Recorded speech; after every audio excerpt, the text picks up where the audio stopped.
It is said that there was a man named Jia Fengzhi from Pingliang, Gansu. He was exceptionally talented, but despite his abilities, he always failed the imperial examinations. One day, while he was on the road, he encountered a scholar who introduced himself as Lang. Lang was confident and well-spoken, impressing Jia with his knowledge. Jia invited Lang to his home and shared his 8-legged essays for advice. After reading them, Lang commented, "Your essays are certainly worthy of a top-ranked result in the imperial examinations. But they might not even pass muster for the local level exams." Jia asked, "What should I do then?"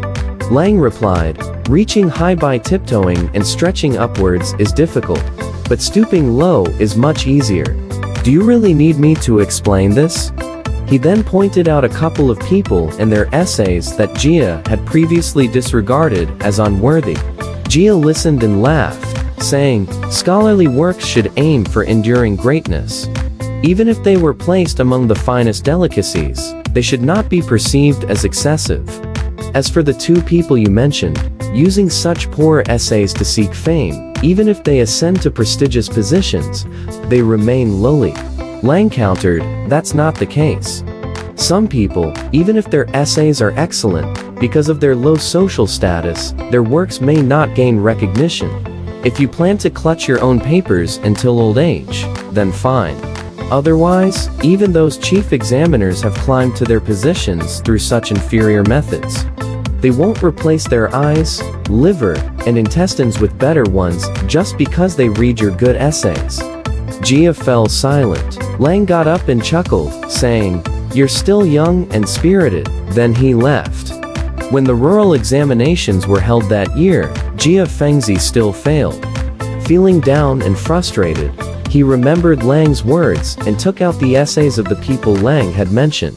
However, before he could finish reading, he grew drowsy and uncertain about whether to follow Lang's advice. 3 more years passed, and as the rural examinations approached, Lang suddenly reappeared. They were delighted to see each other. Lang presented Jia with the titles of the 7 8-legged essays he had prepared and asked Jia to write them. After a day, Lang asked to see the essays, but he found them inadequate and asked Jia to rewrite them. This process repeated, and Jia grew disheartened. In jest, he retrieved his previously unsuccessful exam papers, extracted the most redundant and vacuous phrases, and haphazardly pieced them together. When Lang arrived, he showed him the concocted essay. Lang read it and exclaimed, "This will work." He instructed Jia to memorize it and warned him not to forget it. Jia joked, "To be honest, these words don't come from my heart. They'll vanish from my memory in an instant. Even if I were scolded, I wouldn't be able to recall them." Lang made Jia recite the essay, then asked him to remove his shirt, revealing his back, and drew a symbol with a pen. As Lang left, he said, "This is enough. You can put away all your other books." Jia checked the symbol on his back, realizing it couldn't be washed away. It had permeated his flesh. On the day of the rural examinations, Jia entered the examination hall and saw that all the essay topics Lang had provided were included. Jia struggled to remember his past attempts, but they had faded from his memory. Only the jokingly composed essay remained vivid. However, he felt ashamed to write such an essay. As he held the brush, he couldn't bring himself to change a word. As the sun began to set, Jia copied the essay from memory and handed in his paper. Lang had been waiting for him for a long time and asked, "Why are you back so late?" Jia told him the truth and implored him to remove the symbol from his back. But upon taking off his clothes, the symbol had vanished. Remembering the exam, essays became as if from another world. Astonished, Jia asked Lang, "Why didn't you use this method for yourself?" Lang laughed, "I never had that intention, so I didn't need to worry about those essays." He invited Jia to his house the next day, and Jia agreed. After Lang left, Jia reread the 7 essay drafts. Feeling out of sorts, he didn't go to visit Lang as agreed, and returned home disheartened. Not long after, the results of the rural examinations were announced, and Jia Fengzhi unexpectedly ranked among the top 3 to 5. Reading the 7 old essay drafts again, he found himself sweating and drenched by the end. He muttered to himself, with such essays published, how can I face fellow scholars? Just as he was consumed by embarrassment, Lang suddenly arrived, asking, "You wanted to pass the exam, didn't you? Why are you so downcast?" Jia replied, "I was just thinking how these golden urns and jade bowls were filled with dog excrement. I don't have the face to see others after this. I'm planning to retreat to the mountains and cut off all worldly connections." Lang said, "That's quite clever, but I'm afraid you won't be able to do it. If you can, I can introduce you to someone who can learn the art of immortality. Even a millennium of fame and fortune won't be worth clinging to, especially when it comes so easily." Jia Fengzhi was delighted and invited Lang to stay the night. He said, "Let me think this over." By dawn, Jia Fengzhi told Lang, "I've made up my mind." Without telling his wife and children, he left home with determination. They ventured deep into the mountains and arrived at a cave dwelling that revealed another world inside. An old man sat in the main hall. Lang asked Jia to pay respects to the old man, referring to him as master. The old man asked why they had arrived early. Lang explained that Jia was committed to cultivation and hoped that master would accept him. The old man told Jia Fengzhi that if he had come, he must leave his mortal body behind to succeed on the path. Jia Fengzhi politely agreed. Lang escorted him to another courtyard, where he arranged a place to sleep and brought him cakes to eat before leaving. Jia saw that the house was well maintained, but it had no door and no windows. It contained only a small writing desk and a bed. He took off his shoes and climbed onto the bed, moonlight streaming in through the door and windows. Feeling a bit hungry, he ate one of the cakes. It was sweet and satisfying. He thought Lang would return, but as time passed, there was only silence. He sensed a fragrance filling the room, and his inner organs seemed transparent and clear. Suddenly, he heard a sharp noise outside, like a cat scratching an itch. He looked out the window and saw a tiger crouched beneath the eaves. Startled, he recalled Master's words and regained his focus, sitting upright. The tiger seemed to sense someone inside and entered the room, approaching the bed. It vigorously sniffed Jia Fengzi's feet and legs. Before long, they heard a commotion outside, as if a chicken had been caught. The tiger quickly dashed out of the room. Jia Fengzhi sat for a while, and a beautiful woman entered the room. The fragrance of orchids and musk wafted in the air as she silently climbed onto the bed. Whispering softly into Jia Fengzi's ear, "I've come." As she spoke, a hint of a lipstick-like fragrance emanated. Jia Fengzhi tightly shut his eyes, unaffected by her presence. The woman whispered again, "Are you asleep?" Her voice resembled that of his wife. Jia Fengzi's heart twitched slightly, but then he thought, "These are all illusions conjured by the master to test and toy with me." He kept his eyes closed. The woman chuckled, saying, "The mouse has moved long ago." When Jia Fengzhi and his wife and maidservant lived together, they had secretly agreed on a code phrase. "The mouse has moved," to signal intimacy without being heard. Now, hearing those words, Jia Fengzi's heart stirred greatly. He opened his eyes and looked closely. Indeed, it was his wife. He asked her, "How did you come here?" His wife replied, "Lang Shuke feared you were lonely and wanted to return home, so he sent an old woman to escort me." As they conversed, they drew close to each other, and his wife showed no resentment about his departure. Jia Fengzhi comforted her for a long time, before they embraced each other affectionately.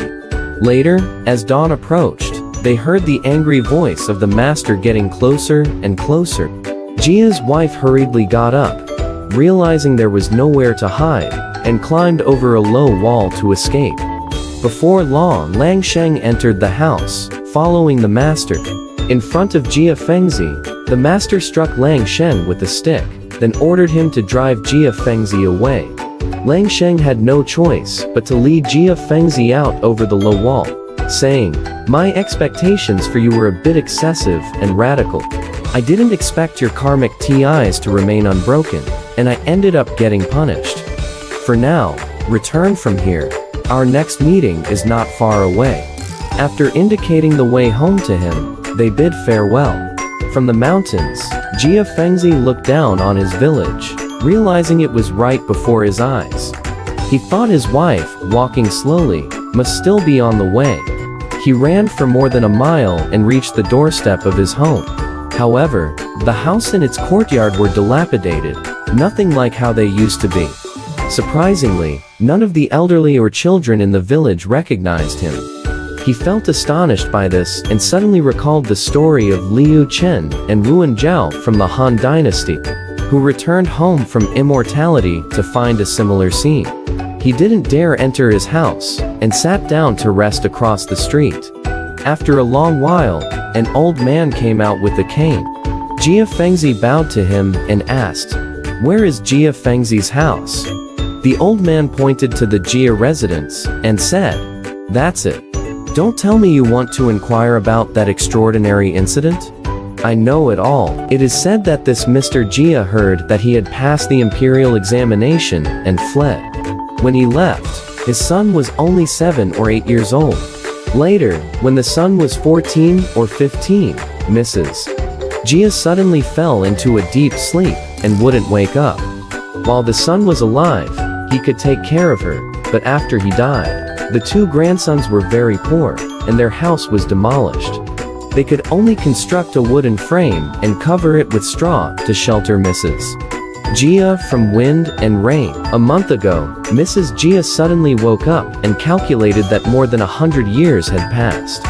People from near and far came to witness the strange event, and there have been fewer visitors in recent days. Jia Fengzhi, hearing this, suddenly realized the truth and exclaimed, "Old man, you don't know. I am Jia Fengzhi." The old man was astonished and hurriedly went to inform the Jia family.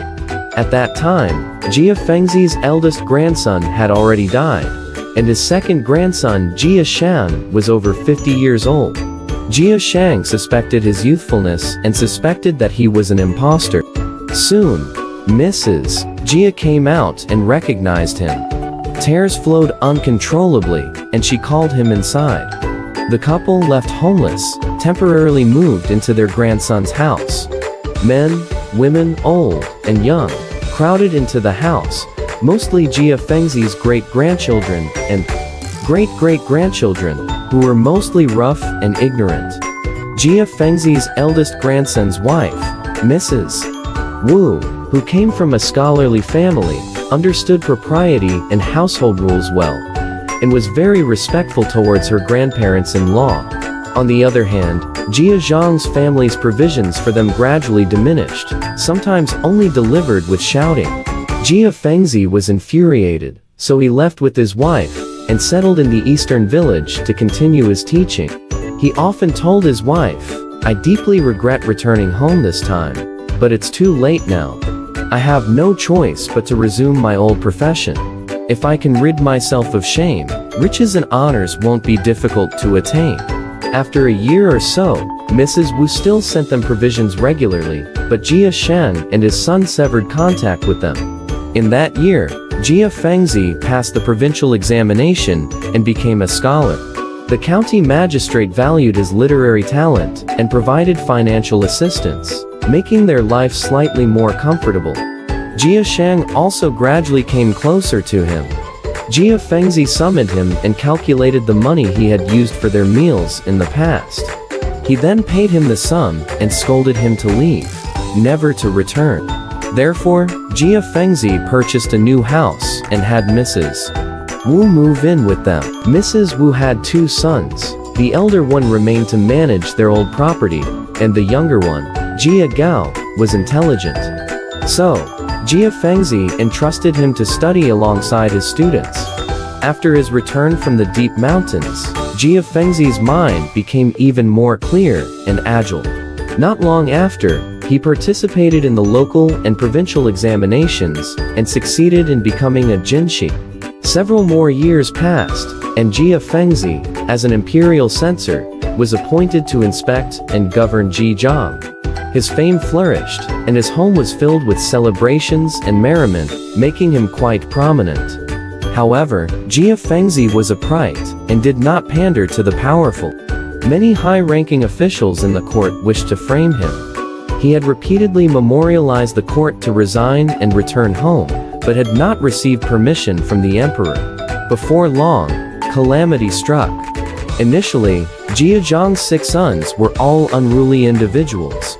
Although Jia Fengzhi ignored and refused to let them enter his home, they exploited Jia Fengzhi's influence to act wantonly, forcibly, seizing others' land and property.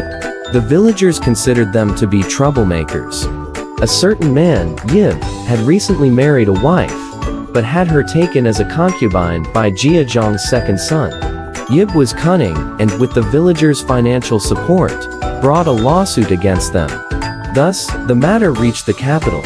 The powerful officials there all seized the opportunity to attack Jia Fengzhi in their memorials. Jia Fengzhi had no way to defend himself, and he was imprisoned for over a year. Jia Sheng and his 2nd son both died of illness in prison. Later, by imperial decree, Jia Fengzhi was sent to serve as a soldier in Liaoyang. By then, Jia Gao, his youngest son, had passed the Shuke exam a long time ago. He was a very virtuous and upright person, well respected.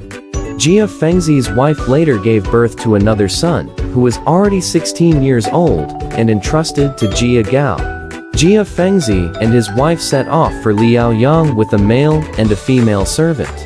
Jia Fengzhi said, "The wealth and honors of these past 10 or more years are but fleeting as a dream. Now understand that the grandeur of the official world is akin to the realm of hell. I regret more than Liu Chen and Ruan Zhao for having incurred greater karmic sins." After a few days of travel, they reached the seashore and saw a massive ship approaching, accompanied by music and guards resembling heavenly beings. When the large ship reached the shore, a person stepped out and smilingly invited Jia Fengzhi, an imperial censor, to rest on the ship. At the sight of this person, Jia Fengzhi was overjoyed and leapt aboard without hesitation, and even the guards escorting him dared not obstruct. Mrs. Jia anxiously tried to follow, but the ship had already sailed far away.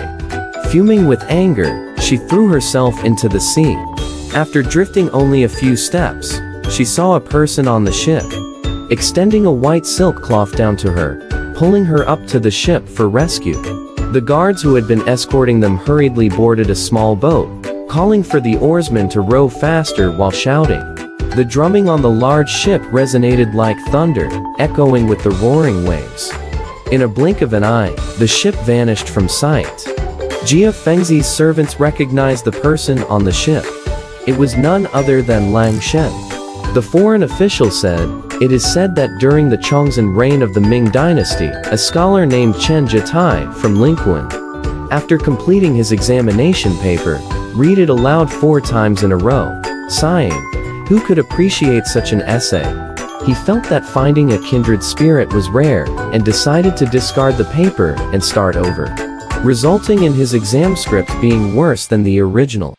Jia Sheng, due to his poor performance on the imperial exam, felt ashamed and fled.